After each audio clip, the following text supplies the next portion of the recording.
Le troisième retour parquet moom la ñu avocat yi wax notamment maître Ayi ak maître Sène vraiment gunge nañ xale yi yéeg nañ ci kaw ak juge bi am nañ fa presque 30 minutes bi ñu génnee woo nañ ñu ni ñu dañ leen a delloowaat retour de parquet parce que juge bi ne dafa am encore lu muy gëstuwaat ci dossier bi donc juge du dossier bu mel nii am 3 retours au parquet defe naa ni bëriwul bien que am na mais loolu day signifier tout simplement que ñun ñu ngi redouter mandat de dépôt boobu nag ñu ngi koy redouter parce que tout simplement dañoo xalaat ni dossier bi dafa vide dossier bi affaire politique la quoi parce que affaire bi ñoom dañu bëgg a justifier affaire bi il faut que ñu wut ay coupable parce que opinion internationale bi ak nationale bi ñu ngi lay xaar Sénégal ci côté boobu léegi nag ñu xool ñi gën a faible nga xam suñu leen nee nit mën naa am du garaaw alors ñu soral leen chapeau bi te am na ay rapport yoo xam bu ñu ko toppee ba ci gannaaw dina am leneen lu muy jàpp lu dul ay pauvres travailleurs beneen bi nañ ñu arrêté di ñu taxé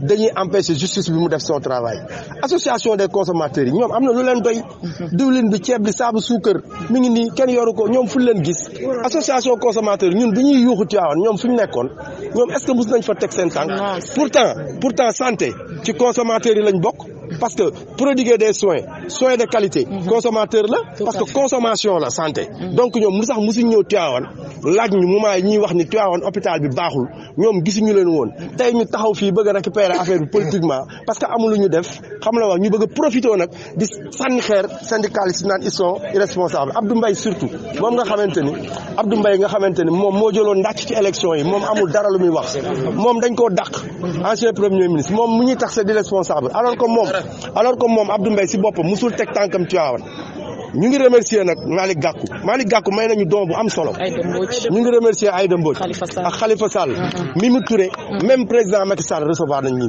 Abdou Mbaye musul teg tànkam Tivaouane ñëw fi diñu taxé di responsable kon moom amul compte bu mu ñuy rendre amul leçon bu mu ñuy jàngal na génn suñuy bagage bu fekkee ni moom musu fee ñëw na yem fi mu yem bàyyi ñu liggéey ñun nag mënuñ ñoo am benn doole bu empêcher justice mu liggéey nañ waxante dëgg suñ ko mënoon est-ce que suñu xale yi tey duñu fanaan seen kër justice kan moo ceene ay loxom arrêtez laissez la justice faire son travail mais nañ ñu bàyyi ñun tamit ñu def suñu travail de syndicat la justice on l'a jamais empêché de faire son travail personne ne peut empêcher la justice de faire son travail parce que après tout la justice détient le monopole de force de l'ordre ñoo yore police ñoo yore gendarmerie ñoo yore militaire kon ñoom kenn mënul leen a empêcher dañ ciy interpeller tout le monde dëkk bi am na ay voilà maanaam phase de lutte bi ci topp parce que Tivaouane la région de Thiès maintenant national la semaine prochaine ne soyez pas surpris que la chaîne le système sanitaire national soit paralysé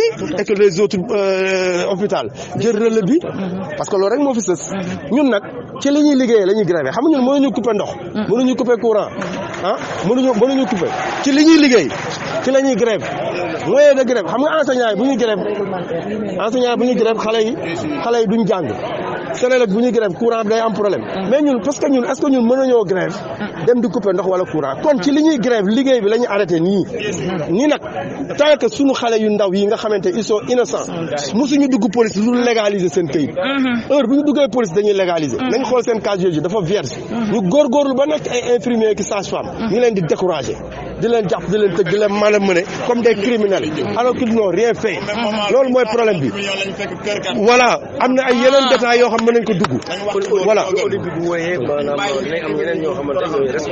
mais c'est clair rapport COJEL bi ak démb conseil des ministres kañ Macky Sall li mu wax ci conseil des ministres bi démb mais nañ ko lire bu baax ak rapport COJEL bi nee nañ Tivaouane 12 cas d'anomalie mi ngi Tivaouane 12 cas yi kon ma nga fa kon xam ngeen ne hôpital ba dañ ko war a tëj kon parce que 12 cas yi benn moo rey ay nit loolu du ñun ñoo ko wax COJEL moo ko wax te COJEL dañ leen faa indi kon nag sa waay nañu arrêté théâtre bi ñuy def bàyyi booy ñu ñibbi xam nga jàmm ni ñooy voilà loolu mooy affaire bi. Donc aujourd'hui on nous a informé d'un troisième retour de parquet.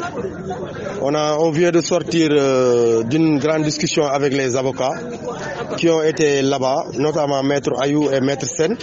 Ils ont accompagné les deux victimes, notamment Awa Mbodj et Koumba Mbodj et Awa Diop.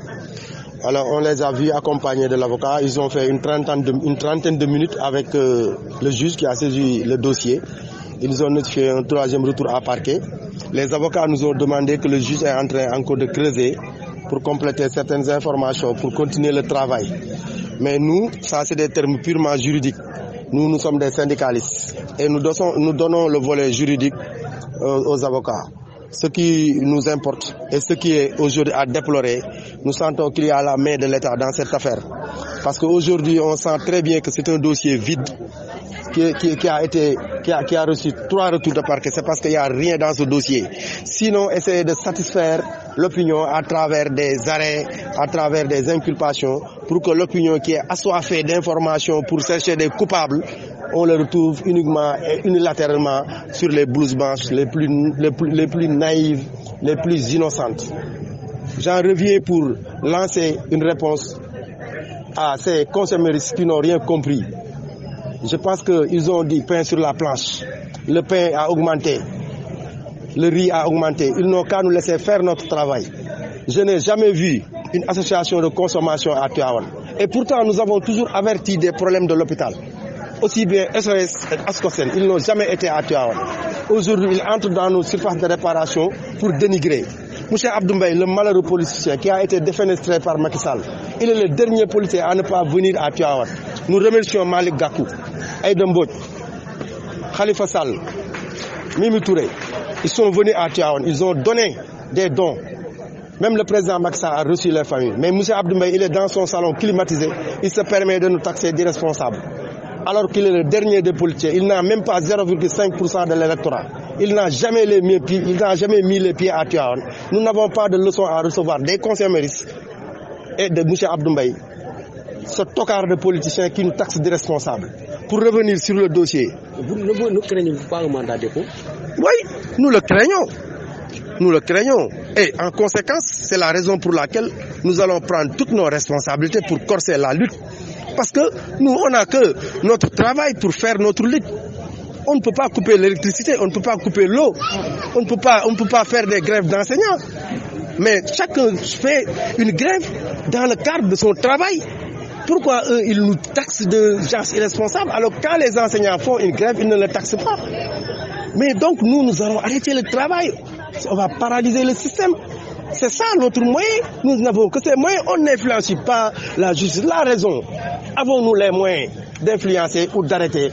Quand on nous dit qu'il faut arrêter, laisser la justice faire cette... Mais la justice, justement, elle est en train de faire son travail. On n'a pas les moyens d'arrêter la justice. On n'a pas les moyens d'influencer le travail de la justice. Il faut qu'il arrête. Ces démagogues qui, à longueur de journée, sont dans la presse et ils critiquent les syndicalistes de santé leur disant qu'il faut que la justice soit faite. Mais qui a bloqué la justice? Si on pouvait le faire, est-ce que ces enfants ne seraient pas avec nous? Non. Donc qu'il arrête. Et je pense qu'aujourd'hui, c'est le niveau national maintenant qui est interpellé. C'est le syndicat au niveau national qui est interpellé et je pense qu'ils prendront leur responsabilité parce que jamais on ne laissera nos collègues dans les prisons et nous qu'on continue de travailler.